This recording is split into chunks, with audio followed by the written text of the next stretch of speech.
kobota précocement na mobu âge ya moke makasi eza un risque belé pour na bana si nous sommes développés dans bassin na malamu te risque ezalaka ya kobota na césarienne to risque ezalaka ya mwana kufa pendant kobota eza na ba âge oyo esengeli mutu kobota alors tant moi ça tokoma âge à 35 ans na boti te dans pas bota te alinga ba prime par âge azana risque déjà.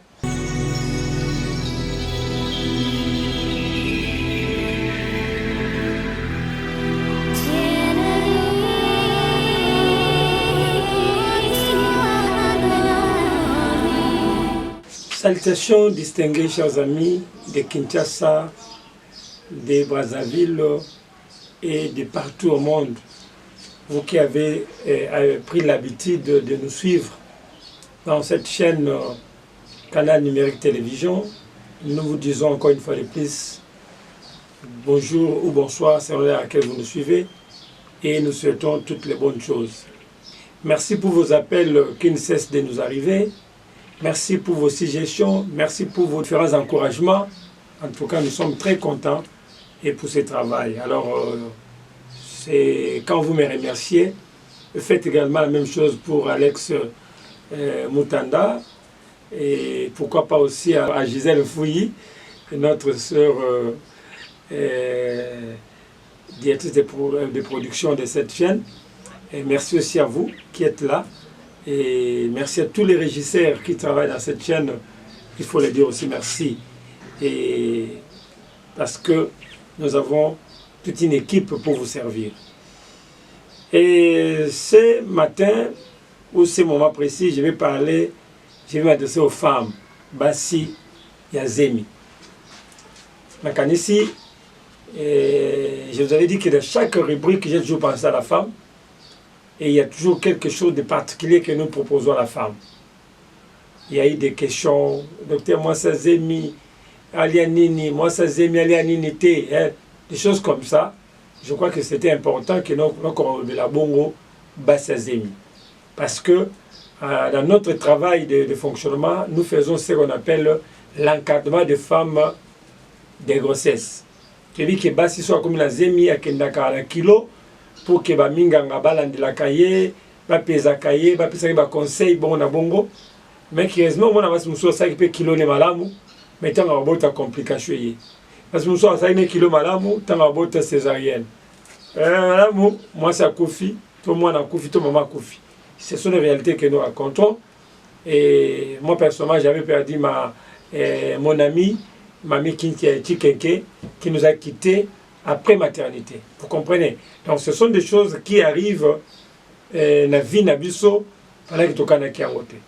Alors nous comme des conseillers et avec le bien-être, nous avons toujours anticipé pour prévenir que l'accident mutunenga oza. Donc cette semaine, je vais beaucoup plus tourner tout autour de la maternité, tout autour de la femme pour nakosunga bango et surtout à Azemi. Et si vous êtes en Azemi et que vous trouvez qu'il y a des complications, n'hésitez pas toujours de nous appeler. Les numéros sont là. On peut aussi vous suivre. Bien qu'on en a quelque part à kilo nayo, mais on peut vous donner quelques conseils, quelques orientations. Pambate, cause en Azemi et Zangambo. Soyez non kitité et Zakapetité. Je vais parler des facteurs de risque. Oyo, baswakutanango pendant la grossesse. Les facteurs de risque pendant la grossesse. Yango ne la mekonso na biso lelo na kaboli yango na 4 grandes parties ba facteurs de risque yango.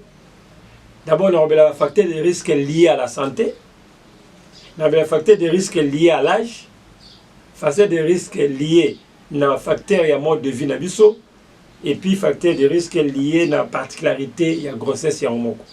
Oyo ezali ba biloko na mekonso partager na biso lelo.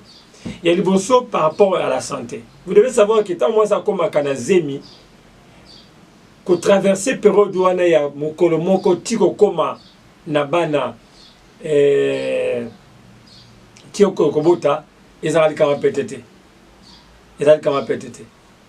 Yangwana on comprend pourquoi nous avons insisté na place wana. Parce que na émission les cas qui na meka balabino les kamboteli bongo évolution ya cycle. Ne moi n'évolue en rat na li bon maman. Et le nom est le facteur de risque pour nous songa biso. facteur ya liboso par rapport à santé toza première hypertension.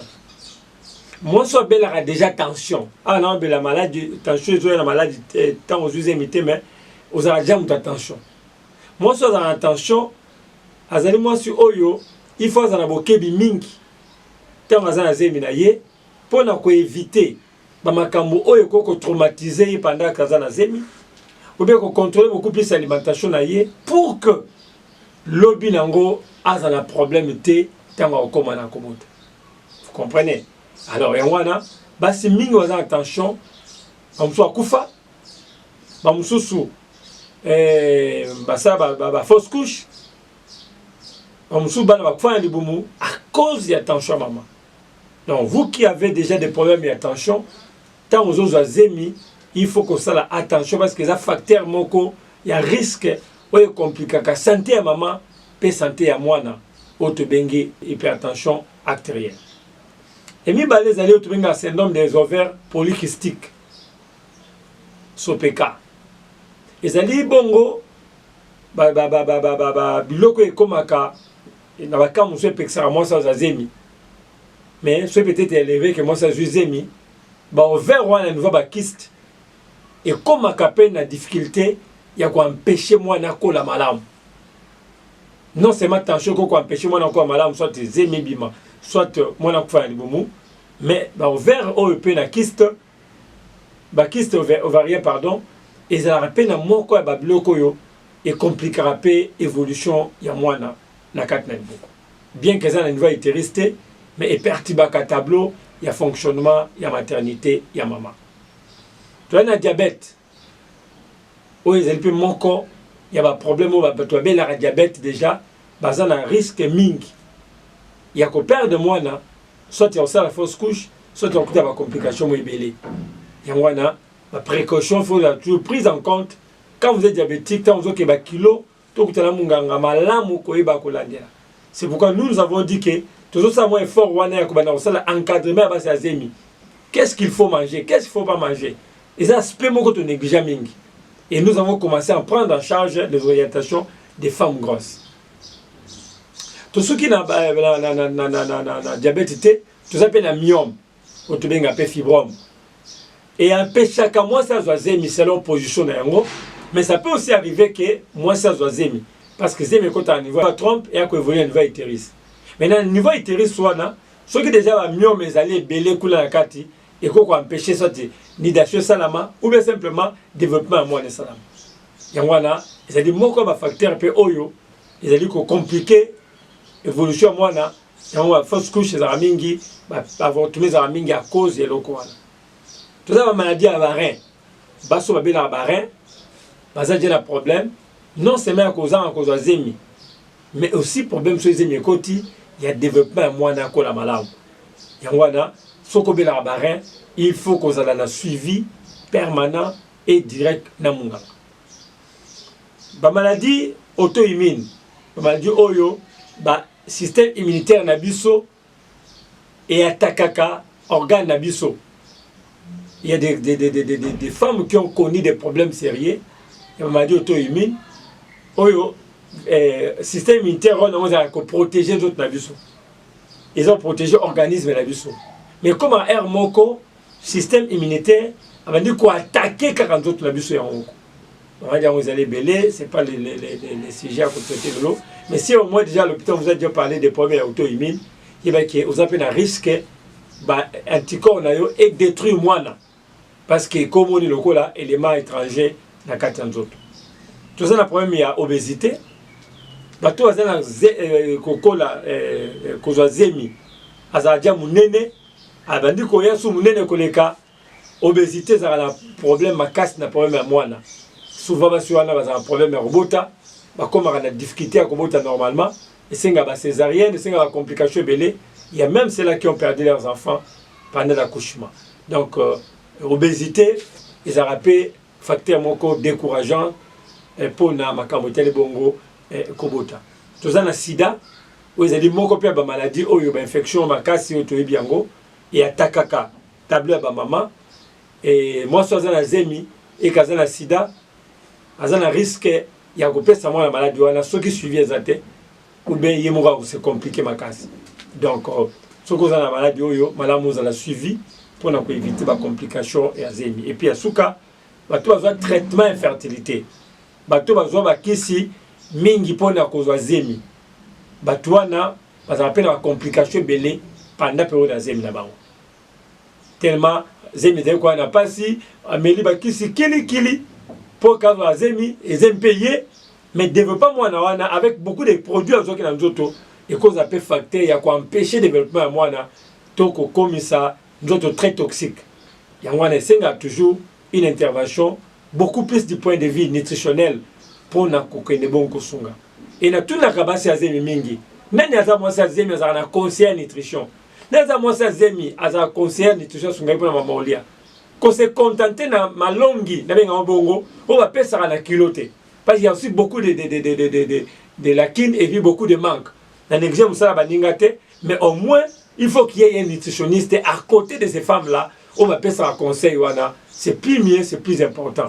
Parce que le domaine de la nutrition, dans le cannabis, tu vas valeur dans moté. Tout cas, la nutritionniste, c'est le moto, c'est la bas dans poto, malnutri, ou peut-être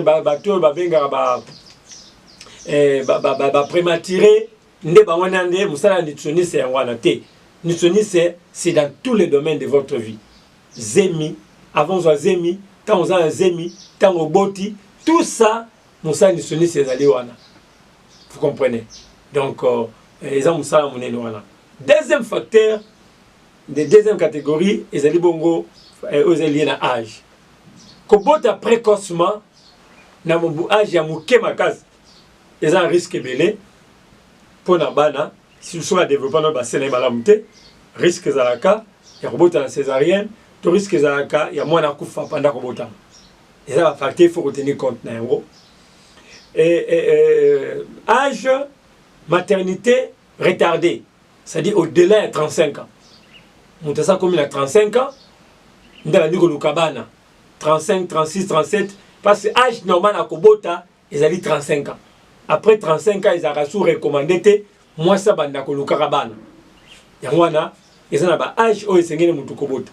Alors, tant que moi, ça comme un âge à 35 ans dans la beauté, dans le pas beauté, il y a pris une part âgée, il y a un risque déjà, il y a qu'à développer ma camébélé. Tu as un facteur lié dans le mode de vie. Moi, ça, c'est l'alcool, le café, la makaya, la drogue. Il y a un risque à bon moment, il n'y a pas de moi. Les médicaments sans avis médical, et comme ça peut moi. Et puis, quatrième facteur, les conditions particulières, et belé va d'être à pas ça, tout. Ceux qui suivent les habiletés et compliqués peuvent vivre un moment. Et bah toi avec la diabète, t'attends à zémi, azui diabète, autre gestationnel, azar diabétique. Mais pendant qu'a commis na zémi diabète et ça tu venga appelé pré-éclampsie, et ça peut tension n'engé matar à la période il y a zémi.